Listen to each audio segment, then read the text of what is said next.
सुबह के 10 बज चुके हैं। बुलेटिन की शुरुआत इस वक्त की सबसे बड़ी खबर से। महाराष्ट्र पर सिर्फ आधे घंटे बाद सबसे बड़ा फैसला होने जा रहा है। 10:30 बजे सुप्रीम कोर्ट में महाराष्ट्र पर सुनवाई शुरू होने जा रही है।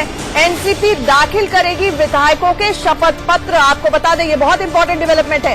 कोर्ट ने मांगा है फडणवीस से समर्थन पत्र और साथ ही साथ राज्यपाल का दावा पत्र भी कोर्ट ने मांगा है। यानी कि कुल मिलाकर 2 चिट्ठियां देश की सबसे बड़ी अदालत ने महाराष्ट्र सरकार, केंद्र सरकार से बोली हैं कि वो सुप्रीम कोर्ट के सामने रखी जाएं। एक लेटर ऑफ सपोर्ट जो कि देवेंद्र फडणवीस ने गवर्नर को दिया, भगत सिंह कोश्यारी को दिया, और 2 भगत सिंह कोश्यारी ने किस वक्त, कैसे, किस चिट्ठी के जरिए देवेंद्र फडणवीस को मुख्यमंत्री पद की शपथ लेने और सरकार बनाने का न्योता दिया। साथ ही महाराष्ट्र पर 10 जनपद पर भी कांग्रेस की अहम बैठक खत्म हो चुकी है। ये अभी बड़ी खबर आ रही है। सोनिया गांधी की अगुवाई में अहम बैठक हुई। कांग्रेस के कई वरिष्ठ नेता यहां पर मौजूद रहे और ये बैठक खत्म हो गई है। आपको बता दें कि संसद के अंदर आज महाराष्ट्र का मुद्दा बेहद गर्म रहने वाला है। काम रोको प्रस्ताव, स्थगन प्रस्ताव पहले ही कांग्रेस की तरफ से दिया जा चुका है। विपक्ष एकजुट होने की कोशिश करेगा और मोदी सरकार को घेरने की कोशिश करेगा। राज्यपाल को लोकतंत्र का कॉन्ट्रैक्ट किलर कांग्रेस बता चुकी है। ऐसे में राज्यपाल की भूमिका को लेकर कांग्रेस और विपक्ष हमलावर होने जा रहा है केंद्र पर। देखिए, एनसीपी और बीजेपी एक साथ रहने का सवाल ही नहीं उठता है। अजीत पवार लोगों को मिसलीड कर रहे हैं। अजीत पवार एनसीपी के अभी नेता नहीं रहे। शरद पवार जी ने उनको एनसीपी के नेतृत्व पद से हटा दिया है और जयंत पाटिल जी इस पार्टी के नए नेता है। तो उनके पास में कोई अभी संख्या नहीं है और एनसीपी तो कांग्रेस और शिवसेना की गठबंधन में शामिल है। इसलिए अजीत पवार कुछ दिनों के लिए ही राज्य के डिप्टी सीएम रहे। सुरक्षित है, एक जगह रखने में फायदा इसलिए कि मीटिंग्स हो रही है, लगातार राजनीतिक गतिविधियां बढ़ रही है, तो बातचीत करने के लिए सभी एक जगह रहना जरूरी है और सुरक्षित रहते हैं। एक जगह बीजेपी तोड़ने की कोशिश कर रही है, इसलिए हमारे एमएलए ने कहा कि हम एक साथ रहेंगे तो सुरक्षित रहेंगे। और कल सुप्रीम कोर्ट का जजमेंट अवेटेड है। Let us see, we are hopeful. तो बड़ा दिन है आज। देश की सबसे बड़ी अदालत पर सबकी नजर रहने वाली है, क्योंकि कितनी जल्दी फ्लोर टेस्ट महाराष्ट्र में हो, इसको लेकर कांग्रेस, एनसीपी, शिवसेना जल्द से जल्द फ्लोर टेस्ट की मांग कर रही है, दलीलें दे रही हैं। वहीं दूसरी तरफ देवेंद्र फडणवीस की तरफ से और अजीत पवार की तरफ से भी पक्ष रखा जाएगा। उनको पहली बार कल नोटिस हुआ था। कल इन दोनों की तरफ से कोर्ट में कोई वकील पेश नहीं हुआ था। अब महाराष्ट्र में सरकार पर शरद पवार का बड़ा बयान आया है। अजीत पवार ने अकेले कैसे फैसला ले लिया, ये कहा है शरद पवार ने। कल से ही भतीजे और चाचा के बीच में जुबानी जंग ट्विटर के जरिए हो रही है। अजीत पवार का बीजेपी के साथ जाना निजी फैसला है, यानी कि डिसोन कर दिया है शरद पवार ने। जिसके पास अजीत पवार का बीजेपी के साथ जाना निजी फैसला है, यानी कि डिसोन कर दिया है शरद पवार ने। जिसके पास नंबर है वो सरकार चलाता है। शिवसेना से वादा किया हुआ है, उसे निभाऊंगा, ये कहा है मराठा सुप्रीमो शरद पवार ने। बड़ी बात जो शरद पवार की तरफ से आ रही है, नंबर 1, उन्होंने कहा कि अजीत पवार ने जो फैसला लिया, यानी कि वो विधायक दल के नेता थे, जाके चिट्ठी थमा दी राज्यपाल को, अपने आप थमा दी, हमारा कोई लेना देना नहीं है। दूसरी बात उन्होंने साफ तौर पर कही है कि मैंने जो वादा किया है शिवसेना से वो निभाऊंगा और राज्य में शिवसेना, कांग्रेस और एनसीपी की सरकार ही बनवाऊंगा। हमारे साथ हमारे सहयोगी जयप्रकाश इस वक्त जुड़ रहे हैं JW मैरियट होटल से, क्योंकि होटल की राजनीति हो रही है, उठाईगिरी का खेल चालू है, ये कहा जा रहा है शिवसेना की तरफ से। आप इस वक्त कहां पर हैं और मुझे ये भी बता दीजिए एग्जैक्टली वहां पर कितने विधायक। संजय राउत कुछ कह रहे हैं, पहले वो सुन लेते हैं, फिर जयप्रकाश आपके पास आती हूँ। उससे मुकर गए, पीछे हट गए।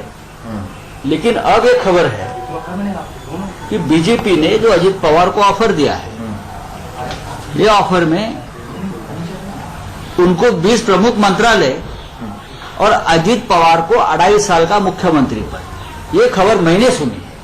अब उसमें कितनी सच्चाई है मुझे मालूम नहीं, लेकिन ये मीडिया के माध्यम से मेरे पास खबर आई है कि जो 2.5 साल का मुख्यमंत्री पद तो शिवसेना को देने को तैयार नहीं, वो वादा निभाया नहीं। लेकिन अभी अजीत पवार को 2.5 साल का मुख्यमंत्री पद देने का वादा या व्यापार आप कुछ भी कहें उसको, लेकिन इस प्रकार की खबरें मैं भी सुन रहा हूं। तो आप देख लीजिए किस प्रकार का राजनीति इस राज्य में चल रही है। सर, आप तीनों ही पार्टियां के आज राज्यपाल से मुलाकात करके अपना समर्थन पत्र देंगे उनको और सरकार बनाने का दावा पेश करेंगे? मुझे लगता है कि इस प्रकार की आज अपॉइंटमेंट है राज्यपाल महोदय से। तीन पार्टी के जो लेजिस्लेटिव पार्टी के जो प्रमुख हैं वो एक इस प्रकार का भूमिका बताने वाला खत देने वाले हैं। शायद वहां जाकर आए भी होंगे, इस बारे में मैं ज्यादा नहीं बताऊंगा। ओके सर, क्या अजीत पवार को मनाना एनसीपी की मजबूरी है, क्योंकि कभी मुझे नहीं नुकसानदायक साबित हो सकते हैं अगर वो देखिए जो लोग अजीत पवार जी के साथ गए थे उसमें से सभी लोग वापस आए हैं। उनके साथ 2 लोग हैं जिसके नाम मुझे मालूम है। गुड़गांव के एक होटल में, होटल ओबेरॉय में, रूम नंबर 5117 में ये पूरा ऑपरेशन चल रहा था। वहां शिवसेना के लोग भी पहुंचे थे कल रात को, एनसीपी के प्रमुख लोग भी पहुंचे थे और उनका रेस्क्यू ऑपरेशन किया है। जो बातें वो विधायक बता रहे हैं बीजेपी के बारे में, जिस प्रकार को उनको ऑफर दिया जा दहशतगर्दी की, ये देश के लोकतंत्र को शोभा नाही देत। सर, काय केलं त्याने? तुम्ही दहशतगर्दी केली म्हणजे काय? आपण त्या आमदारांशी बोललात तर बरं. दौलत दरोडा असतील, नरहर झिरवळ असतील, अनिलभाई पाटील असतील, इतर काही प्रमुख 5-6 लोक आहेत, त्यांना ज्या प्रकारे गुरगावच्या हॉटेलमध्ये कोंडून ठेवलं आणि तिथे काही गुंड ठेवले किंवा हरियाणामधले पोलीस ठेवले त्यांचे सरकार असल्यामुळे, हे या देशातल्या लोकशाहीसाठी चांगलं लक्षण नाही. महाराष्ट्राचं मुख्यमंत्रीपद किंवा सत्ता मिळवण्यासाठी या देशातले राज्यकर्ते कोणत्या थराला जात आहेत हे चित्र घृणास्पद आहे. प्रश्न इतकाच आहे, तुमच्याकडे बहुमत होतं, ते बहुमत तुम्ही राज्यपालांना दाखवलं मध्यरात्री म्हणून तुम्ही शपथ घेतली, बरोबर ना? बहुमत नव्हतं म्हणून शपथ नाही घेतली. तुमच्याकडे बहुमत होतं म्हणून तुम्ही शपथ घेतली. जर तुमच्याकडे बहुमत होतं मग ही गुंडागर्दी, ही दरोडेखोरी, चंबलच्या डाकूंसारखी ही करण्याची गरज काय? एकतर राज्यपालांची फसवणूक केली, राष्ट्रपतींची फसवणूक केली आणि महाराष्ट्राच्या जनतेची फसवणूक केली. आधी शपथ घेतली. आज यशवंतराव चव्हाण यांची पुण्यतिथी आहे.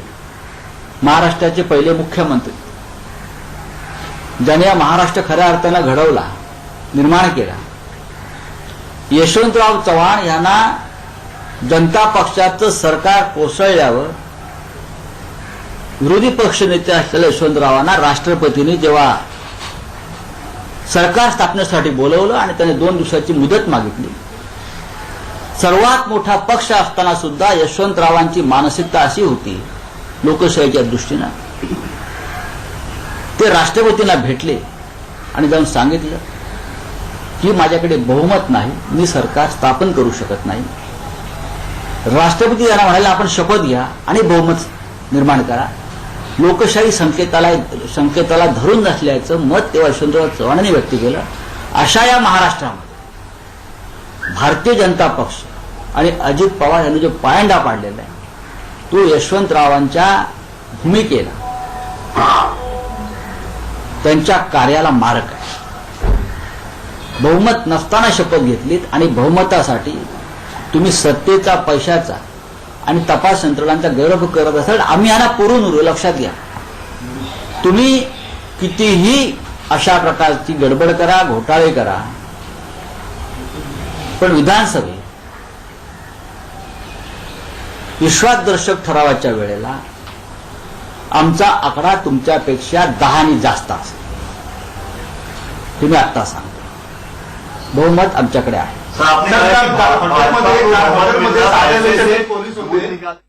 तो ऑपरेशन लोटस चल रहा था, ये कहा संजय राउत कल कह चुके हैं कि 10 मिनट का टाइम दो, हम तो फ्लोर ऑफ द हाउस पर बहुमत साबित कर देंगे। और देवेंद्र फडणवीस ये क्यों नहीं कर पा रहे हैं, इसको लेकर सवाल उठाए थे। अब हम आपको टेलीविजन स्क्रीन पर दो तरह के आंकड़े दिखा रहे हैं। ये कस्मे, वादे, प्यार, वफा बातें हैं, बातों का क्या में दावे हैं। इन दावों का क्या है फ्लोर ऑफ द हाउस पर पता चलेगा, लेकिन आपकी टेलीविजन स्क्रीन पर दो दावे हैं। एक तरफ बीजेपी और अजीत पवार का दावा है, जो आंकड़े बता रहे हैं कि कुल उनके पास 143 है। दूसरी तरफ आप जो अपनी टेलीविजन स्क्रीन पर देख रहे हैं वो कांग्रेस, एनसीपी और शिवसेना का दावा है। हमारे साथ इस मेगा कवरेज में शामिल होने के लिए एक बड़ा पैनल जुड़ रहा है, साथ ही साथ ग्राउंड रिपोर्ट्स हमारे रिपोर्टर्स पहुंचाएंगे। हमारे साथ मसूद हाशमी जी जो कि पॉलिटिकल एनालिस्ट है वो जुड़ गए हैं, प्रज्ञा भूषण एक जानी मानी वकील हैं वो जुड़ रही हैं, साथ ही साथ अजीत मंडोला जी पॉलिटिकल एडिटर हैं इंडिया न्यूज के, वो हमारे साथ जुड़े हुए हैं। नवीन कुमार जी बीजेपी के प्रवक्ता हैं, वो हमारे साथ जुड़े हुए हैं। मेरे दो रिपोर्टर्स इस वक्त सीधे मेरे साथ जुड़ रहे हैं। पुलकित जुड़ रहे हैं सुप्रीम कोर्ट से, ब्रिजेश जुड़ रहे हैं विजय चौक से। सबसे पहले पुलकित, आप सुप्रीम कोर्ट में क्या कुछ होने जा रहा है, और सबसे इंपॉर्टेंट खबर जो आ रही है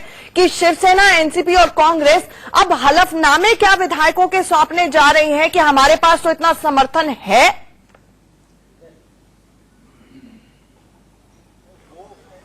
देखिए, पिछले 48 घंटे में महाराष्ट्र की राजनीति में जो जो इतिहास रचा गया उसके पन्ने पलटे जाने में अब कुछ ही मिनट बाकी रह गए जो सुप्रीम कोर्ट में पलटे जाएंगे।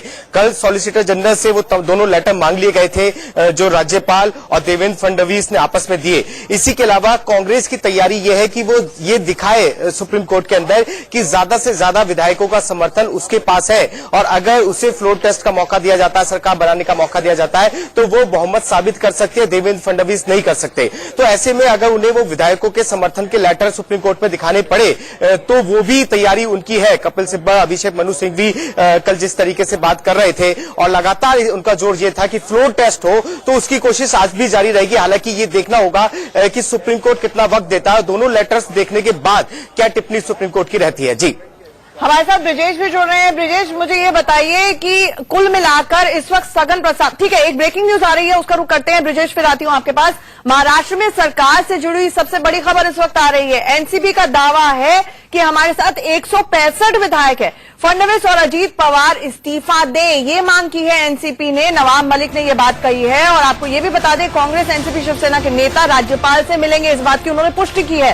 राज्यपाल को विधायकों का समर्थन पत्र भी सौंपा जाएगा। क्या कुछ कहा नवाब मलिक ने, पहले वो सुन लीजिए। महाराष्ट्र की राजनीति को लेकर मामला 10:30 बजे है। हम उम्मीद करते हैं कि सारे तथ्य सुप्रीम कोर्ट देखने के बाद उचित फैसला लेगा। हमारी तरफ से राज्यपाल महोदय को तीनों दलों की चिट्ठी भी पहुंचाई जा रही है और हमारे पास 165 विधायकों का समर्थन है। हमारे 54 में से 53 विधायक एकजुट हैं। अजीत पवार जी ने गलती की है, हम उनसे मांग करते हैं वे अपनी गलती सुधारें, और गलती सुधारने से व्यक्ति बड़ा हो जाता है। कुल मिलाकर सरकार के पास बहुमत नहीं है। अजीत पवार जी भी इस्तीफा दे दें, और हम मांग करते हैं कि देवेंद्र जी ये समझें कि जनसंख्या बल तुम्हारे साथ नहीं है। ज्यादा बेइज्जती होने से पहले अगर वे इस्तीफा दे देंगे तो बेहतर होगा। हमारे साथ हमारे सहयोगी ब्रिजेश जुड़ रहे हैं। ब्रिजेश, विपक्ष आज आरोप लगाएगा लोकतंत्र की हत्या का। लोकतंत्र के मंदिर में हंगामेदार आसार नजर आ रहे हैं आपको। नंबर 1 और man of the our Bhagat Singh Koshyari इस वक्त कहां है?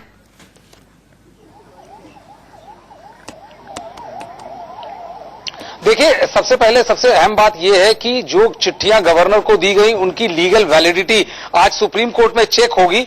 लेकिन क्या वो चिट्ठियां गलत थी? जो अजीत पवार के खेमे और भाजपा के सूत्रों की माने तो उनका यह कहना है कि उस वक्त अजीत पवार सीएलपी थे, एनसीपी के सीएलपी लीडर थे, और उन्होंने उसी हैसियत से 54 विधायकों के समर्थन का पत्र गवर्नर को सौंपा, और गवर्नर ने उसी चिट्ठी के लाइट में ये डिसीजन लिया कि देवेंद्र फडणवीस और अजीत पवार को सरकार बनाने का मौका दें। तो वो एक चिट्ठी, उस चिट्ठी की वैलिडिटी चेक की जाएगी कि कितने हैं। कांग्रेस, एनसीपी, शिवसेना का ये कहना है कि 41 से ज्यादा विधायकों ने अजीत पवार को हटा दिया था, और वो उसके समर्थन में चिट्ठी और अन्य शपथ पत्र ये सुप्रीम कोर्ट में पेश करेंगे, जिससे साबित हो कि उनके पास बहुमत है। सबसे देखना दिलचस्प ये होगा कि सुप्रीम कोर्ट क्या निर्णय लेता है, कब कहता है कि फ्लोर टेस्ट हो, और उससे भी ज्यादा महत्वपूर्ण कि क्या वो प्रोटेम स्पीकर और स्पीकर के चुनाव के लिए भी कहता है या नहीं। क्योंकि यदि स्पीकर के चुनाव की बात आती है तो स्पीकर नवंबर के चुनाव में ही स्पष्ट हो जाएगा कि किस पक्ष के पास बहुमत है और किस पक्ष के पास नहीं। इसके अलावा करीब 9:30 के आसपास भगत सिंह कोश्यारी जो महाराष्ट्र के गवर्नर हैं, वो महाराष्ट्र सदन से निकलकर मुंबई की तरफ, महाराष्ट्र की तरफ रवाना हो चुके हैं और ऐसा माना जा रहा है 11 साढ़े 11 के आसपास वो मुंबई में लैंड कर जाएंगे। अरे आप कह रहे हैं कि वो अभी निकले, 11 साढ़े 11 बजे लैंड करेंगे, लेकिन हमारे पास ये खबर आ रही है अभी कि कांग्रेस, शिवसेना और एनसीपी के नेता पहुंच गए राजभवन में, अपने जो विधायक हैं उनका शपथ पत्र लेकर कि हमारे पास समर्थन है, उनका समर्थन पत्र लेकर वो पहुंच गए हैं राजभवन में। ये अभी खबर आ रही है, हम इस पर रिपोर्टर को जोड़ने की कोशिश करते हैं ब्रिजेश, लेकिन आपने बताया नहीं कि संसद में इस वक्त क्या स्ट्रैटेजी होगी विपक्ष की।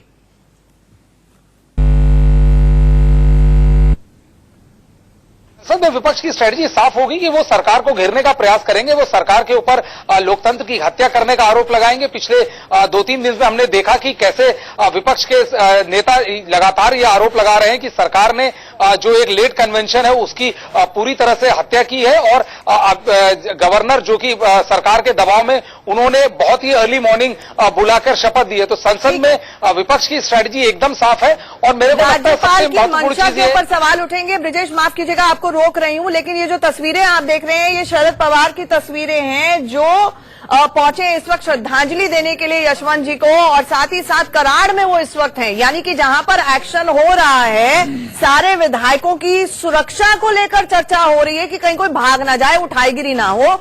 शरद पवार पहुंच गए हैं कराड़ में श्रद्धांजलि देने के लिए यशवंत जी को। हमारे साथ नवीन जी जुड़े हुए हैं, बीजेपी के प्रवक्ता। ये तस्वीरें देखकर डर लग रहा है नवीन कुमार जी, ये तस्वीरें देखकर थोड़ा सा डर लग रहा है कि शरद पवार तो बिल्कुल चिंता की मुद्रा में है ही नहीं।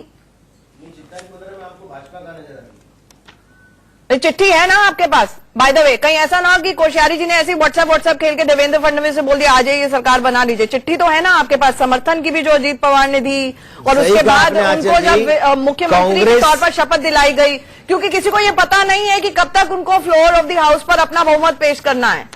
कांग्रेस, एनसीपी और शिवसेना पिछले 22 दिन से लगातार मिल रहे हैं, लेकिन कोई किसी को चिट्ठी नहीं दे रहा है। पिछले 22 दिन से आपस में मिल रहे हैं, कोई ये नहीं तय कर पा रहा है कि उनके दल का मुख्यमंत्री कौन होगा। वो तीनों आपस में मिल रहे हैं, उनका कॉमन मिनिमम प्रोग्राम तय नहीं हो पा रहा है। वो जो 179 विधायक अपने पास होने की बात कहा करते थे संजय राउत साहब, 22 दिन तक तय नहीं कर पाए कि 79 भी है या नहीं है। नहीं, लेकिन आपके पास तो बहुमत का आंकड़ा है ना। मेरा सवाल बड़ा सीधा है नवीन जी, मेरा सवाल बड़ा सीधा है नवीन जी, मेरा सवाल बड़ा सीधा है। कल केंद्र सरकार, मिनिस्ट्री ऑफ होम अफेयर्स की तरफ से सॉलिसिटर जनरल पेश हुए। महाराष्ट्र सरकार तो थी नहीं, कोर्ट से भाग गई, ना जाने क्यों, जहां के मुख्यमंत्री देवेंद्र फडणवीस हैं आप। तो कोर्ट ने पूछा भाई 2 लेटर हमें दिखा दीजिए, उसके बाद हम फैसला लेंगे। एक जो कोश्यारी जी ने मुख्यमंत्री पद की शपथ दिलाने के लिए देवेंद्र फडणवीस को बुलाया, और दूसरा लेटर ऑफ सपोर्ट, ठीक है ना। आपके पास चिट्ठी पत्री तो अपनी तय है ना, अदालत तो सबूतों के हिसाब से मेरे ख्याल से आपने आंचल जी हमसे कहीं ज्यादा कानून को देखा, पढ़ा है और कवर किया है। आप उससे मेरे से बेहतर जानते हैं कि चिट्ठी भारतीय जनता पार्टी के कार्यकर्ताओं की जेबों में नहीं हुआ करती, कांग्रेस की जेबों में हुआ करती है, जो नहीं निकाल करके देते। उन्होंने राज्यपाल साहब को दिया, राज्यपाल साहब यहाँ से आएगा ना, गवर्नर देंगे वहां से। सवाल ये, तो मैं वही कह रहा हूँ, गवर्नर देंगे ना साहब, तो वो बताओ, वो तो अभी 10-10:30 बजे कोर्ट में पता चल जाएगा। इसमें परेशानी वाली कोई बात, कांग्रेस की जेबों में हुआ करती है, जो नहीं निकाल करके देते। उन्होंने राज्यपाल साहब को दिया, राज्यपाल साहब यहाँ से आएगा ना, गवर्नर देंगे वहां से। सवाल ये, तो मैं वही कह रहा हूँ, गवर्नर देंगे ना साहब, तो वो बताओ, वो तो अभी 10-10:30 बजे कोर्ट में पता चल जाएगा।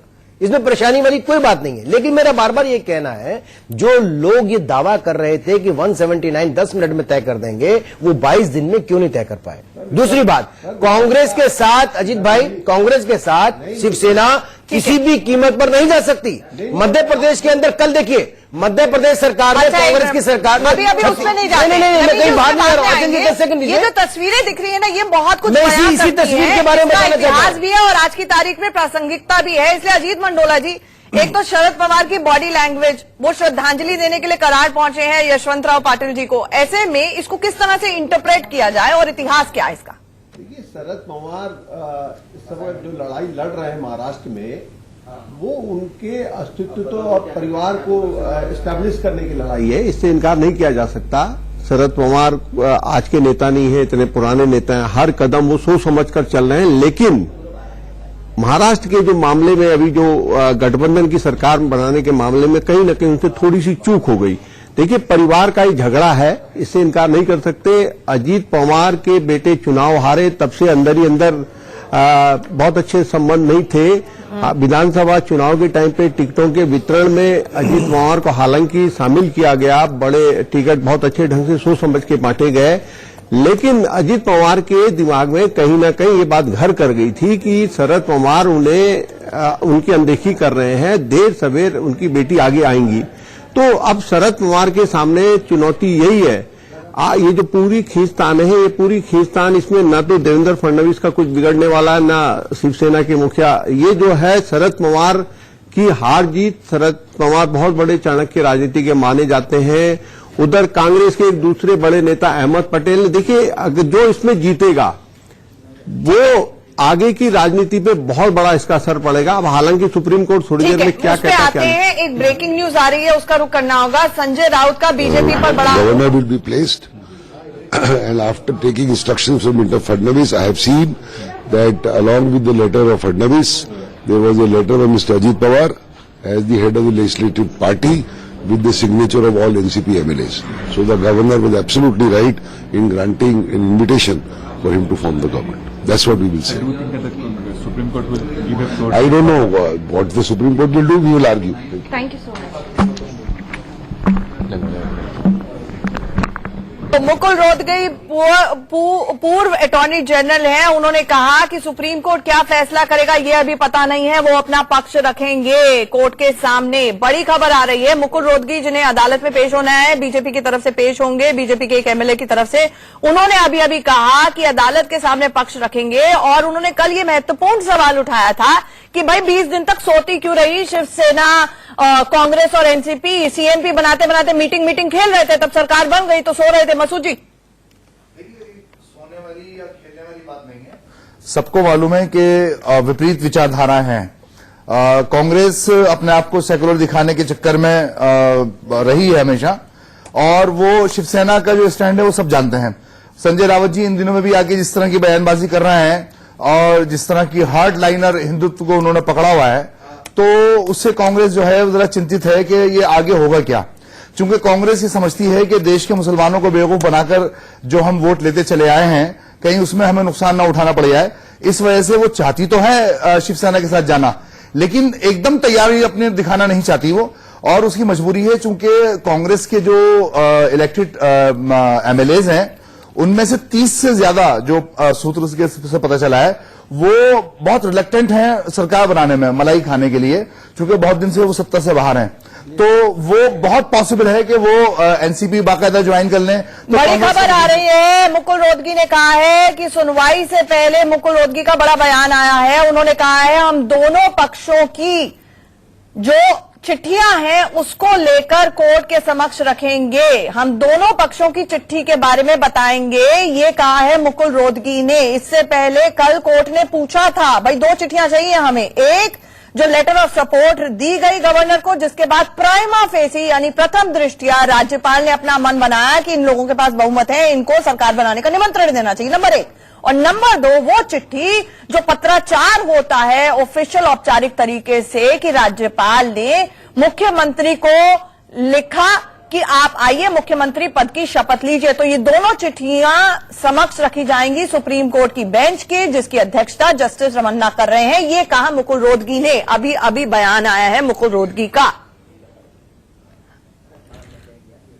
तो बड़ी खबर आ रही है, यानी कुल मिला के अजीत मंडोला जी हमारे साथ क्या प्रज्ञा हैं इस वक्त, वरिष्ठ वकील हैं सुप्रीम कोर्ट की, सीधे उनसे सवाल पूछना चाहेंगे। प्रज्ञा, अगर आप हमें सुन पा रही हैं, मुझे ये बताएं कि आज कुल मिला के एक फैसला ये होगा कि राज्यपाल की मंशा क्या थी जिसको लेकर ये चिट्ठियां एक अहम दस्तावेज और सबूत होंगी, लेकिन उससे भी इंपॉर्टेंट जो इंटरिम रिलीफ मांगा गया है, यानी सबसे बड़ी राहत यह है कि फ्लोर टेस्ट जल्द से जल्द हो। हो जाएगा 15 दिन कभी भी कराना। बिल्कुल, इसमें बहुत इंटरेस्टिंग फैक्ट्स जो हमारे सामने आने वाले हैं। पहली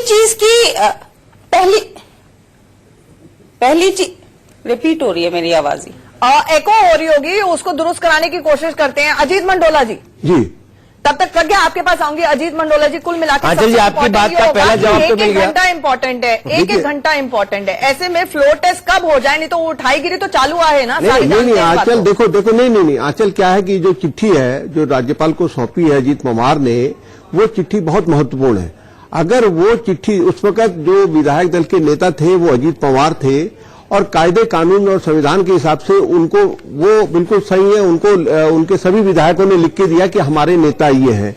अब नेता के ऊपर निर्भर है वो किसको समर्थन करते हैं। जो बीजेपी के पास जो इस समय जो सबसे बड़ा प्लस पॉइंट है, अगर वो सही है, सही जानकारी है, सही पत्र है जिसको कि बीजेपी दावा कर रही है, बिल्कुल सही है, उसमें कहीं कोई गलत अगर मगर में क्यों अजीत भाई? नहीं देखिए ये तो राज्यपाल वो डिप्टी सीएम की शपथ ली है भाई। देखिए कौन अपना झगड़ा किस बात का है नवीन भाई? झगड़ा किस बात का है? झगड़ा इसी बात का तो है। विपक्ष यही तो कह रहा है कि वो चिट्ठी ठीक नहीं है। विपक्ष तो नहीं, नहीं आप विपक्ष पिछले 22 दिन से कह रहा है वो ठीक है। आपकी बात सारी सही है। महाराष्ट्र के विधायकों को कहा या फिर बाकी राज्यों के विधायकों को बात तो सुनो, तो वो बता सकता है। मैं अगर मगर की बात इसलिए कर रहा हूं, वो पत्र सही हुआ तो फिर बीजेपी को बड़ी राहत होगी। अगर सुप्रीम कोर्ट ने माना कि भाई ठीक है, तब तो वो फिर 30 तारीख तक बड़ी खबर आ रही है कि हमने 2.5 साल के सीएम के लिए पद मांगा था। ये कहा है शरद पवार ने, और शिवसेना को बात ये कही है कि शिवसेना के साथ जो मेरा वादा है उसको निभाऊंगा, लेकिन हमने 2.5 साल के लिए पद मांगा है। इससे पहले खबरें आ रही थी कि 5 साल के लिए ही उद्धव ठाकरे बनेंगे। अब कम से कम ये स्पष्टीकरण आया है। कुछ देर पहले संजय राउत ने क्या बोला वो सुनिए। नहीं ये बात तो आई नहीं कभी। ये तो अभी पवार आप कह रहे हैं। जो शिवसेना को 2.5 साल का मुख्यमंत्री पद देने का वादा किया था उससे मुकर गए, पीछे हट गए। लेकिन अब एक खबर है कि बीजेपी ने जो अजीत पवार को ऑफर दिया है, ये ऑफर में उनको 20 प्रमुख मंत्रालय और अजीत पवार को 2.5 साल का मुख्यमंत्री पद। बड़ी खबर इस वक्त आ रही है, अजीत का बीजेपी के साथ जाना निजी फैसला था, ये कहा है शरद पवार ने। उन्होंने ये भी कहा है, स्पष्ट कर दिया है कि हमने 2.5 साल के लिए अपना मुख्यमंत्री मांगा था। ये भी खबरें आ रही हैं कि ये 1-2 दिन का ऑपरेशन नहीं है। अजीत पवार की लगातार बैक चैनल टॉक्स बीजेपी के साथ चल रही थी और उन्होंने पहले ही जता दिया था कि बीजेपी के साथ जाने में समझदारी है, लेकिन शरद पवार शिवसेना और कांग्रेस के साथ अपना गठबंधन जोड़ने की कोशिश कर रहे थे। अब इस तरह की बातें आ रही थी, लेकिन पहली बात शरद पवार का साफ तौर पर बड़ा बयान आया है कि महाराष्ट्र में हमने 2.5 साल के लिए मुख्यमंत्री का पद मांगा है। उन्होंने ये भी कहा है कि 2.5 साल सीएम पद को लेकर भी मतभेद थे, ये शरद पवार ने बात कही है। और ये भी कहा है कि शिवसेना के साथ जो मेरा वादा है उसको पूरी तरह से निभाऊंगा, लेकिन at the same time Ajit Pawar का बीजेपी के साथ चले जाना एक निजी फैसला है। यानी कि यहां पर जो सवाल उठ रहे थे कि डबल गेम तो नहीं कर रहे हैं शरद पवार, उसको लेकर स्पष्टीकरण आया है। नवीन जी, हाँ, 2.5 साल के लिए शरद पवार जी ने मांगा मुख्यमंत्री का पद शिवसेना से, और 2.5 साल के लिए कांग्रेस भी मांग रही है। तो शिवसेना क्या करने वाले तो ठाकरे, ये तीनों के अंदर समझौता ही नहीं हुआ। 22 दिन हो गए ये खिचड़ी बना रहे हैं। अभी कह रहे थे कि आप रात में काम करते हैं, उठाईगिरी चलेगी, लेकिन आप 2.5 साल का पद शिवसेना को, जो आपका अलायंस पार्टनर है जिसके साथ 30 साल की शादी थी, वो नहीं दे सकते आप। हमने तो कभी नहीं कहा। हर चुनाव की हर रैली में कहा तक देवेंद्र फडणवीस महाराष्ट्र के मुख्यमंत्री होंगे, उनके नेतृत्व में अच्छा काम किया। आखिरकार वो जिस प्रकार से काम कर रहे थे, चुनाव के परिणाम आते ही वो बार बार जा रहे थे कि शरद पवार जी के पास, मातृश्री से निकल के माता जी के पास। हमारे पास थोड़ी आए वो, उन्होंने बात नहीं करी और उसका रिजल्ट क्या हुआ? वो लगातार लोगों को भ्रमित करते रहे। जब भी इस देश में महाभारत काल से देख लीजिए, जब भी पुत्र मोह ज्यादा हुआ जिस शासक का, वो शासक, शासन और वो सत्ता सब खत्म हो गई। यही उद्धव ठाकरे साहब ने किया है, किसी ने नहीं किया। बड़ी खबर आपको बता दें, कपिल सिब्बल और तुषार मेहता कोर्ट रूम में पहुंच चुके हैं। कपिल सिब्बल शिवसेना, कांग्रेस और एनसीपी का पक्ष रख रहे हैं। तुषार मेहता सॉलिसिटर जनरल हैं जो कोर्ट में पहुंच गए हैं। एग्जैक्ट 10:30 बजे जस्टिस रमन्ना की अध्यक्षता वाली बेंच इस मामले की सुनवाई शुरू करेगी। ऐसे में बहुत सारे वकील, जो वरिष्ठ वकील हैं, वो पहुंच चुके हैं। अरविंद सावंत, सुभाष देसाई, अनिल देसाई ये कोर्ट रूम में मौजूद हैं। सुनवाई बस शुरू होने वाली है। और पूर्व मुख्यमंत्री कांग्रेस के रहे जो पृथ्वीराज चौहान, वो भी कोर्ट में मौजूद है। रणदीप सिंह सुरजेवाला कांग्रेस के प्रवक्ता मौजूद है कि फर्स्ट पहले आके बाइट्स देनी होगी मीडिया को, तो वो भी कोर्ट के अंदर ही मौजूद हैं। शिवसेना सांसद गजानन भी कोर्ट के अंदर मौजूद हैं और मुकुल रोहतगी और कपिल सिब्बल कोर्ट के अंदर मौजूद हैं, पहुंच गए हैं। यानी कि अब सारा एक्शन और 5 मिनट की बात है, सुप्रीम कोर्ट में शिफ्ट होने वाला है, जहां से ये पता लगेगा कि फ्लोर टेस्ट कब होगा, क्योंकि ये मूट पॉइंट है। हर घंटा आज की तारीख में इंपॉर्टेंट है, क्योंकि जितने घंटे बढ़ते जाएंगे उतना ही तोड़फोड़ का स्कोप जो है, उठाईगिरी का स्कोप जो है वो बढ़ता चला जाएगा। हमारे साथ रेशमा पटेल जी, जो कि एनसीपी की लीडर हैं, वो भी जुड़ी हुई। रेशमा पटेल जी, एक बात बता दीजिए, बार बार अजीत पवार के ऊपर आप सवाल उठा रहे हैं, धोखा करने का आरोप लगा रहे हैं, निष्कासित क्यों नहीं किया अभी तक?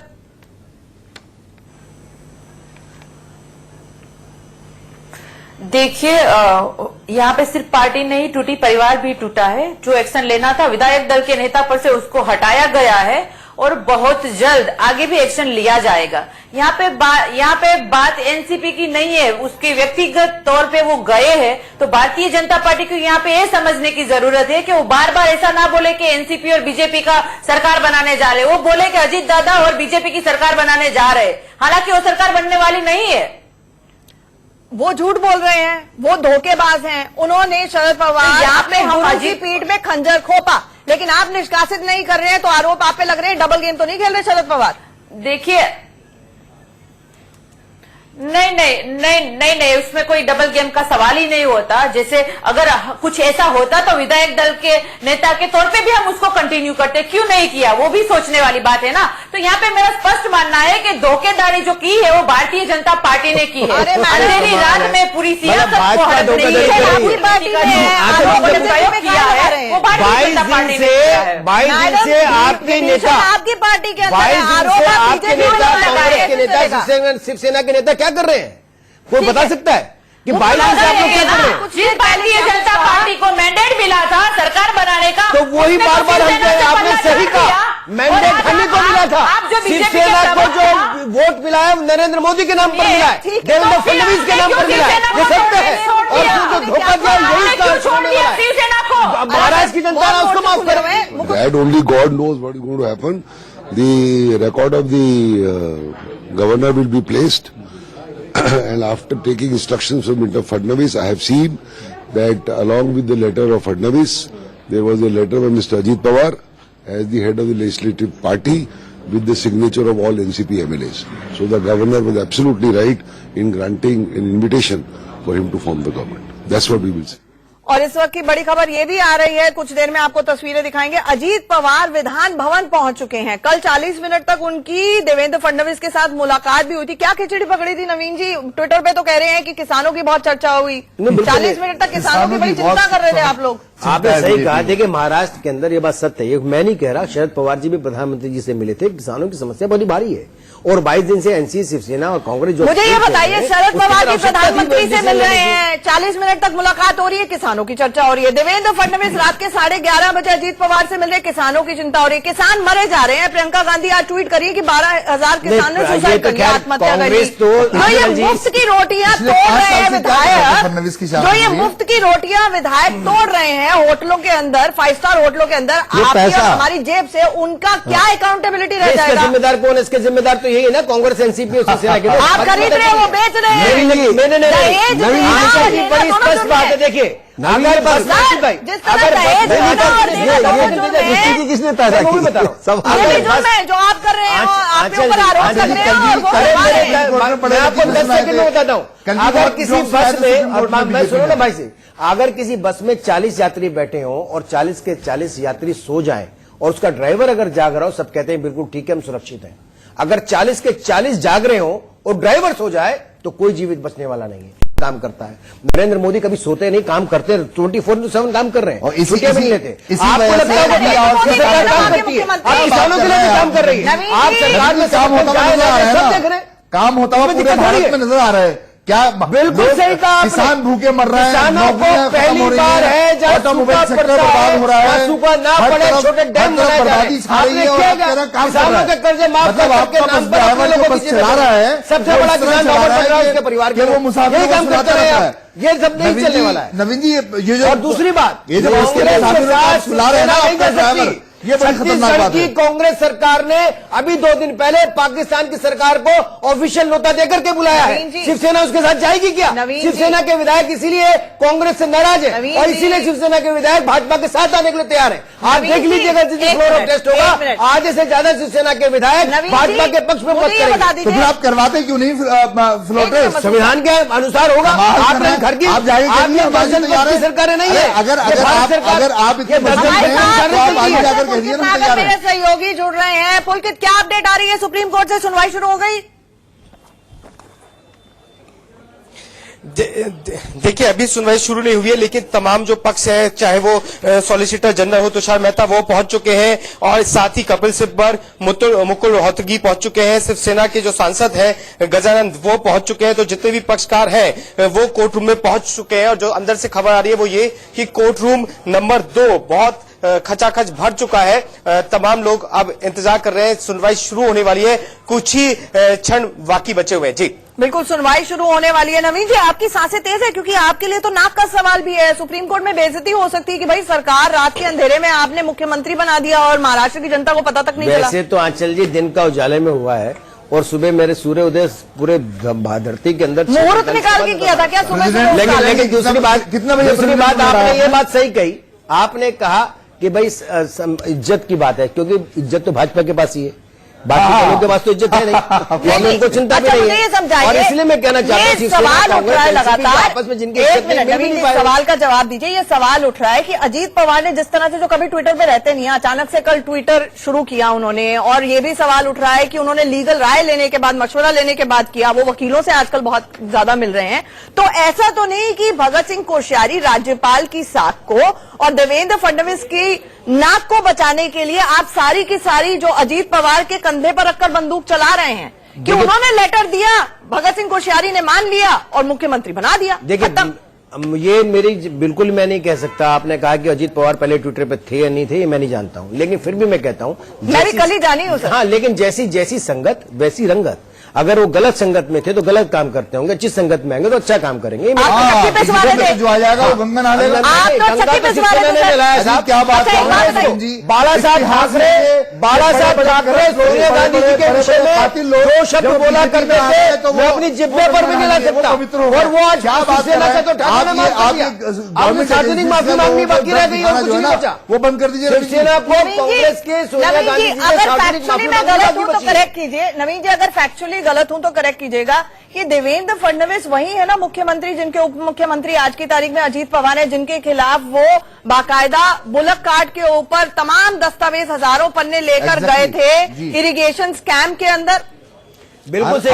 पवित्र हो गए। नहीं, कोई पवित्र नहीं हुआ। आपने किसे क्या छूट दिया? कमाल कर रहे हैं। आपने देश की अदालत में बना रहे हो, आप बना रहे हो तो इस वक्त की बड़ी खबर आपको बता दें, इस वक्त की बड़ी खबर, कई नेता और वकील कोर्ट रूम 2 में मौजूद हैं, जहां पर सुनवाई शुरू हो गई है। थोड़ी देर में ताजा अपडेट आएगा, फैसला आ जाएगा। इस दौरान आपको बता दें कोर्ट पूरी तरह से खचाखच भर गया है। कोर्ट रूम नंबर 2 सबसे ज्यादा 2nd नंबर के वरिष्ठ जज जो कि जस्टिस एनवी रमन्ना है, उनकी अध्यक्षता वाली बेंच मामले की सुनवाई कर रही है। खबर यह आ रही है कि अजीत पवार की तरफ से मनिंदर सिंह जो कि पूर्व एएसजी हैं, वो यहां पर मौजूद रहने वाले हैं। इस दौरान रणदीप सिंह सुरजेवाला, अभिषेक मनु सिंघवी भी कोर्ट के अंदर पहुंच चुके हैं। अजीत पवार का पक्ष रख रहे हैं सीनियर वकील मनिंदर सिंह जो कि पूर्व एएसजी हैं, क्योंकि इसको लेकर सवाल था। कल देवेंद्र फडणवीस और अजीत पवार की तरफ से कोई कोर्ट में मौजूद नहीं था, स्टेट ऑफ महाराष्ट्र रिप्रेजेंटेड नहीं थी, उन सबको नोटिस जारी हुआ है। अब खबर ये आ रही है कि केंद्र का पक्ष रखने के लिए तो सॉलिसिटर जनरल तुषार मेहता मौजूद हैं, देवेंद्र फडणवीस और अजीत पवार का पक्ष रखने के लिए भी वहां पर वकील पहुंचे हैं, और अजीत पवार का पक्ष रख रहे हैं जाने माने वकील मनिंदर सिंह। हमारे साथ हमारे सहयोगी, मेरे वरिष्ठ सहयोगी रोहित विश्वकर्मा न्यूज रूम से जुड़ रहे हैं। रोहित, सबसे पहले हमें बता दीजिए अपडेट, क्योंकि कोर्ट रूम में कार्रवाई शुरू हो गई है। देखिए कोर्ट रूम में सुनवाई शुरू हो चुकी है और सबसे बड़ी चीज ये है कि जो दस्तावेज थे वो दस्तावेज लेकर पहुंच चुके हैं मुकुल रोहतगी, और अब सभी जज सुप्रीम कोर्ट में जब पहुंच चुके हैं सुनवाई शुरू। सबसे बड़ी चीज है कल सुबह सुनवाई शुरू होते के साथ ही मुकुल रोहतगी ने जो कहा था कि मेरे पास एक फाइल आई है, शाम को मिली, उस फाइल में मुझे मालूम नहीं कहना क्या है, करना क्या है और मैं किस लिए आया हूं। तो आज जो दस्तावेज आ गए, 24 घंटे का वक्त लिया था उन्होंने। अब सबसे बड़ी चीज ये है कि वो वक्त क्या बताएंगे कि इन दस्तावेज को सबमिट करने का। अभी तक हमारे संवाददाता जो हमारे लाइव अपडेट देते हैं वो अपडेट दे रहे हैं और उन्होंने इस अपडेट में लगातार भी कुछ टाइप कर रहे हैं, जो हम आपको थोड़ी देर में अपडेट देंगे। फिलहाल इस बीच एक और अपडेट सुप्रीम कोर्ट से आ रही है कि हिंदू महासभा की भी एक सुनवाई चल रही है, उसकी अपडेट भी आ रही है, तो वो मैं बीच बीच में आपको यूं ही बताता रहूंगा। लेकिन सबसे बड़ी नजर जो इस वक्त की है कि क्या मामले में अपडेट आएगा, जो सुप्रीम कोर्ट में इस वक्त महाराष्ट्र मामले को लेकर बैठे हुए हैं सभी जज। ये बहुत इंटरेस्टिंग है रोहित कि अखिल भारतीय हिंदू महासभा भी जो मामले में, जो अयोध्या मंदिर के मामले में तो थी, वो इस मामले में कूदती हुई नजर आ रही है और कह रही है कि कांग्रेस, एनसीपी और शिवसेना का जो गठबंधन है उसी को चुनौती दी है। एक तरह से ये कहने की शायद कोशिश है कि अनहोली अलायंस है। बिल्कुल सही कह रही है कि ये अजीब सी चीज है कि अचानक से इस मामले में वो कूद करके आए हैं। तुषार मेहता ने शुरुआत कर दी अपनी बहस की। सबसे ज्यादा ताजा अपडेट जो आ रहा है, तुषार मेहता बोलना शुरू कर चुके हैं। अब उन्हीं का इंतजार है क्योंकि कल कपिल सिब्बल और अभिषेक मनु सिंह भी अपनी दलील दे चुके हैं और ये फिलहाल जो अपडेट हमारे पास आ रहा है उसमें अब हमारे संवाददाता कुछ टाइप करना शुरू कर रहे हैं। लगता है पहली दलील उनके पास आ चुकी है। दर्शकों को बता देती हूँ, अजीत पवार और देवेंद्र फडणवीस विधानसभा पहुंचे हैं, विधान भवन पहुंचे हैं और वो यहाँ पर एक अच्छी खासी फोटो ऑप खिंचवा रहे हैं। सारा एक्शन सुप्रीम कोर्ट में हो रहा है। ये बॉडी लैंग्वेज क्या बताती है रोहित? जी बिल्कुल सही कह रही है कि ये बताता है कि आप कोर्ट में कुछ भी चलता रहे, हमारे मैदान में जो चल रहा है वो अपनी जगह स्टेब्लिश है और ये बिल्कुल निश्चिंत दिखाई दे रहे हैं क्योंकि देवेंद्र फडणवीस जिस तरीके से मुस्कुरा रहे हैं और बगल में अजीत दादा पवार जो हाथ में हाथ बांध के खड़े उनके साथ में, वो बताता है कि पूरी तरीके से इस वक्त वो निश्चिंत हैं और उनको लगता है कि जो भी आंकड़े हम दिखा रहे हैं या चल रहा है या कोर्ट में जो भी होगा, फिलहाल उसका फर्क उनकी राजनीति पे नहीं पड़ने वाला, क्योंकि इस बात की कोई गारंटी नहीं है। अजीत पवार के चेहरे पर 12 बजे हुए हैं, आप भी ये मानते हैं? देखिए अजीत पवार के चेहरे पर 12 बजे नहीं, ये कहना अजीत पवार को डर लग सकता है, लेकिन बीजेपी आश्वस्त है। अभी तक बीजेपी आश्वस्त है कि भाई जो भी होगा हम मैनेज कर लेंगे। अब वो कैसे मैनेज करेंगे नहीं मालूम, लेकिन इतना जरूर है ईडी उनके पास है, सीबीआई उनके पास है, मैनेज कर लेंगे। देखिए ईडी और सीबीआई हो ना हो, लेकिन अभी फिलहाल इतना हमें मालूम है कि 41 विधायक जो फिलहाल होटल में बैठे हुए थे, जिनकी संख्या दिन ब दिन ऊपर नीचे हो रही है, इतना जरूर है कि उन विधायकों को फ्लोर में क्या करना है इस पर न विप जारी होने वाला है न विप की मान्यता होने वाली है, क्योंकि अभी तक विधायक दल के नेता को लेकर सस्पेंस बना हुआ है। चलिए पहली दलील आना शुरू हो रही है। मैं आपको बता दूं तुषार मेहता ने जो अपनी दलील के तौर पर दस्तावेज रखे हैं और कहा है कि हमारे पास दोनों चिट्ठियां हैं, हम आपको चिट्ठियां सौंप रहे हैं। वो दोनों चिट्ठियां उन्होंने सौंप दी हैं सुप्रीम कोर्ट की बेंच को। अब बेंच उन चिट्ठियों को मुआयना कर रही है, उसके बाद देखते हैं वो क्या कहती है। नहीं, लेकिन फिलहाल सवाल है रोहित की ये जो चिट्ठियां हैं, खास तौर से जो राज्यपाल ने देवेंद्र फडणवीस को लिखी, अभी तक ये क्लैरिटी नहीं है कि कब उन्हें बहुमत तुषार मेहता ने कहा है, तुषार मेहता ने कहा है कि 24 अक्टूबर से 9 नवंबर तक राज्यपाल सरकार बनाने के लिए पार्टियों का इंतजार करते रहे और कि वो आए और अपना दावा पेश करें, लेकिन तब तक कोई नहीं आया। सबसे पहले राज्यपाल ने इसीलिए बीजेपी को बुलाया, फिर शिवसेना, फिर एनसीपी को न्योता दिया, फिर लेकिन कोई आया नहीं। उसके बावजूद 12 नवंबर को राष्ट्रपति शासन लगाया गया। ये इन्होंने तर्क रखा है। ये अभी क्रोनोलॉजी बता रहे हैं कि जो घटनाक्रम हुआ है उस घटनाक्रम के पीछे की पृष्ठभूमि क्या है। सबसे पहले उन्होंने बता दिया 24 अक्टूबर से 9 नवंबर तक, 24 अक्टूबर को फैसला था, तो 24 से 9 नवंबर तक उन्होंने इंतजार किया। उसके बाद लेकिन सवाल तो रोहित यही उठता है कि पुरानी टाइमलाइन इतिहास में क्या जाए। राउंड 1 में तो भगत सिंह कोश्यारी ने बहुत फूक फूक कर कदम रखा, राउंड 2 में ही तो समस्या है कि रात के अंधेरे में ये सब कुछ हुआ, राष्ट्रपति शासन।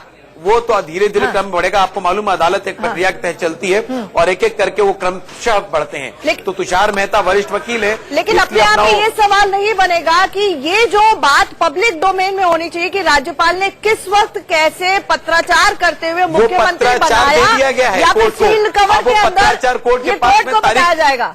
कोर्ट को चिट्ठियां दे दी गई हैं और चूंकि ये आधिकारिक चिट्ठियां हैं तो उसके ऊपर ठप्पा लगा हुआ है, दिन तारीख लिखा हुआ है और वो दिन तारीख क्या है थोड़ी देर में अभी वो अपने बयान में भी बोल देंगे जो वहां कहेंगे और उसके अलावा कोर्ट भी अपने उसमें मेंशन करेगी। तो अभी वो तारीख क्या है खबर आ रही है कि कल तुषार मेहता कंफ्यूज थे कि वो किसके लिए पेश हो रहे हैं। आज कम से कम सॉलिसिटर जनरल गवर्नर के सेक्रेटरी के लिए पेश हो रहे हैं, क्योंकि राज्यपाल एक कॉन्स्टिट्यूशनल अथॉरिटी है, वो खुद रिप्रेजेंट नहीं हो सकते, तो उनके सेक्रेटरी के लिए पेश हो रहे हैं खुद तुषार मेहता। कम से कम वो क्लैरिटी आ गई रोहित। बिल्कुल, कल जो उनको फाइल मिली थी वो फाइल किस चीज के लिए थी अब वो समझ में आ रहा है कि कम से कम फाइल जो थी इस वजह से थी कि उनको गवर्नर का पक्ष रखना है। अब देखिए फिलहाल गवर्नर का पक्ष रखते समय इसीलिए वो क्रोनोलॉजी बता रहे, जो आपने पूछा ना कि पृष्ठभूमि क्यों बता रहे हैं और अभी जो मेन मुद्दे पे आना चाहिए, तो वो बता रहे हैं कि मेरी मजबूरियां क्या रही थी जिस वजह से मैंने क्या क्या कदम उठाए हैं ये राष्ट्रपति शासन लगाने का। तो अब वो चिट्ठियों के बारे में जिक्र कर रहे हैं। अब फिर आशीष कुछ टाइप कर रहे हैं, आशीष की टाइपिंग जैसी कंप्लीट होती है नया अपडेट आने वाला है। लेकिन इस बीच नवीन जी ये बता दीजिए फिर ये जो मजबूरियां हैं राज्यपाल की और बीजेपी की, वो किसानों की मजबूरी होगी ना? आप लोग चाह रहे होंगे जल्दी से जल्दी सरकार बन जाए, उधर बनी गई है। देवेंद्र फडणवीस महाराष्ट्र के मुख्यमंत्री हैं, अजीत पवार नहीं, मैं कह रही हूँ कि ये जल्दी जो रात के अंधेरे में शपथ ग्रहण हुआ उसको जस्टिफाई ऐसे किया जाएगा ना? रात के अंधेरे में कांग्रेस ने कराया था उत्तर प्रदेश में। चलिए अब एक और अपडेट आ चुका है, बता दें एक और अपडेट आ चुका है। तुषार मेहता ने कहा है कि बीजेपी ने राज्यपाल को पत्र लिखा। ध्यान दीजिएगा, सभी दर्शकों के लिए बताना चाहेंगे कि 105 जिसमें 105 बीजेपी के विधायक बताए गए, निर्दलियों का समर्थन बताया गया, संख्या नहीं बताई अभी तक उन्होंने, निर्दलियों का समर्थन बताया गया, साथ ही साथ अजीत पवार के समर्थन का पत्र भी दिया गया। 22 नवंबर को पत्र मिला।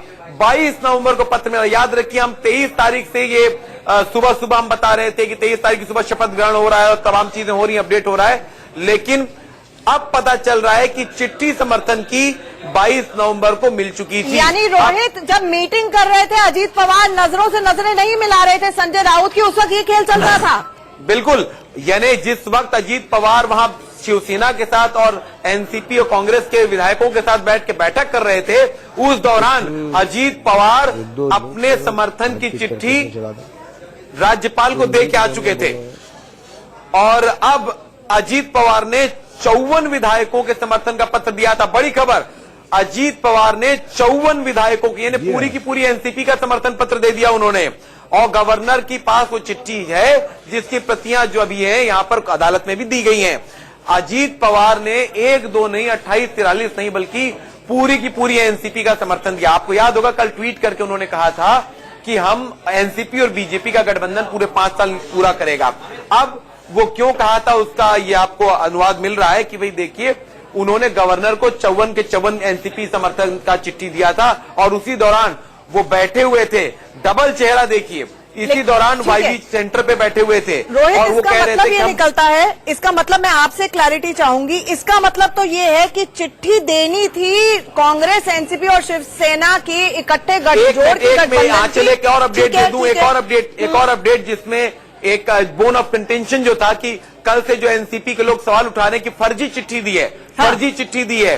अब उसमें एक और पेज है, विधायकों के हस्ताक्षर वाले सूची का समर्थन पत्र है, अदालत में जो जमा किया गया है उसमें यानी सॉलिसिटर जनरल तुषार मेहता ने गवर्नर के सचिव की चिट्ठी का दस्तावेज जो दिया है उसमें विधायकों की इसीलिए मैं समझना चाह रही हूँ आपसे, आम दर्शकों के लिए समझाएं हमें। एक होता है कि फर्जी चिट्ठी, फॉर्जरी यानी कि आपने हस्ताक्षर गलत किए, एक होता है मिस अप्रोप्रिएशन, चिट्ठी देनी किसी को किसी के नाम की थी, आपने पहुंचा दी कहीं और। ये तो एक तरह से जैसे चेक होता है ना कि कहीं पर इनकैश होना था कहीं और इनकैश हो गया।